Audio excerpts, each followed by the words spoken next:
Hi అండి, welcome to healthy home foods. ఈరోజు మనం పైనాపిల్ రవ్వ కేసరి ఎలా తయారు చేసుకోవాలో చూసుకుందామండి.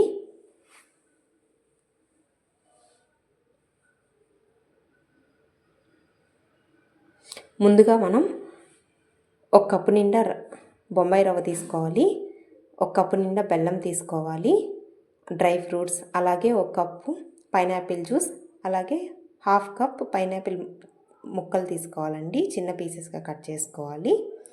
ఇప్పుడు మనం స్టవ్ మీద బాండలు పెట్టుకొని నెయ్యి వేసి డ్రై ఫ్రూట్స్ వేయించుకోవాలండి. ఇక నేను జీడిపప్పు పలుకులు, బాదం పప్పు పలుకులు, అలాగే ఎండు ద్రాక్ష వేసి వేయించుకున్నాను. ఇప్పుడు డ్రై ఫ్రూట్స్ పక్కన పెట్టుకొని ఆ బాండట్లోనే కప్పు నిండా రవ్వ వేసి అందులో ఏ కప్పుతో అయితే రవ్వ వేసారో ఆ కప్పుతోనే 4 కప్పులు వాటర్ తీసుకోవాలండి.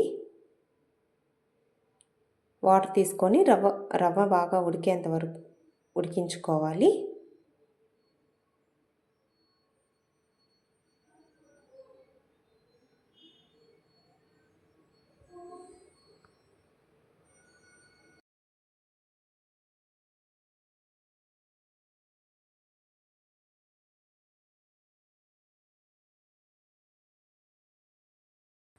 రవ్వ ఉడికేలోపు ఈ లోపల పక్కన ఒక గిన్నె పెట్టుకొని కొంచెం నీళ్ళు తీసుకొని అందులో ఒక కప్పు నిండా బెల్లం వేసి కరగబెట్టుకోవాలండి.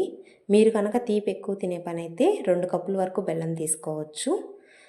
ఇప్పుడు ఈ బాండట్లో రవ్వ బాగా ఉడికిపోయిందండి. ఈ ఉడికిన రవ్వలో మనం ముందుగా చేసి పెట్టుకున్న పైనాపిల్ గుజ్జు వేసుకుందామండి. వేసుకొని బాగా కలుపుకోవాలి.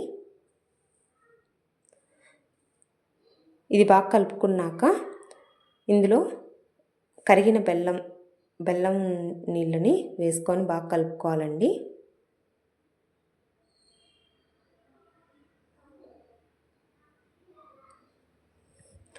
నేను ఇందులో ఫుడ్ కలర్ వేయట్లేదండి, మీరు కావాలంటే ఫుడ్ కలర్ వేసుకోవచ్చు. ఇప్పుడు పైనాపిల్ ముక్కలు వేసుకొని బాగా కలుపుకోవాలండి.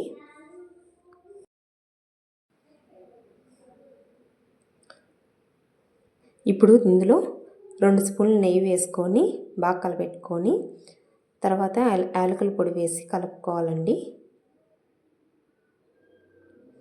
అంతే అండి. లాస్ట్లో ముందుగా మనం వేయించి పెట్టుకున్న డ్రై ఫ్రూట్స్ వేసి కలుపుకుంటే సరిపోతుంది. అంతే అండి, మన పైనాపిల్ రవ్వ కేసరి రెడీ. ఇది కొంచెం దగ్గరికి వచ్చాక స్టవ్ ఆఫ్ చేసుకోవచ్చండి. ఇది చల్లారితే మనకి రవ్వ కేసరి స్ట్రక్చర్ అనేది పర్ఫెక్ట్గా వస్తుంది. ఈ వీడియో కనుక మీకు నచ్చితే లైక్ చేయండి, షేర్ చేయండి, సబ్స్క్రైబ్ చేసుకోండి. Thank you.